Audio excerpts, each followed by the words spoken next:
سر پر رومال یا پٹا باندھنا محرم کا، چنانچہ احرام کی حالت میں عذر یا بغیر عذر سر پر پٹا یا رومال وغیرہ باندھنا محرم کے لیے مکروہ ہے۔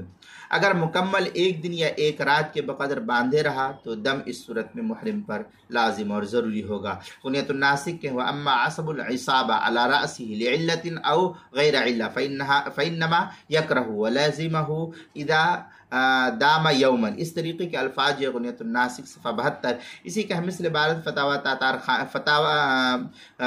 تحتاوی کے اندر ہے، جو نیا چھپا ہوا نسخہ تحتاوی علی مراقی الفلاح، اس کے صفحہ 742 در مختار مشامی، جو زکریا بک ڈپو دیوبند کا ہندی نسخہ، اس کی تیسری جلد صفحہ 472 اور 477، ہدایہ مع فتح القدیر تیسری جلد صفحہ 28، فتاوی ہندیہ پہلی جلد صفحہ 242، کتاب المسائل تیسری جلد صفحہ 180، عنوان ہے سر پر رومال یا پٹا باندھنا۔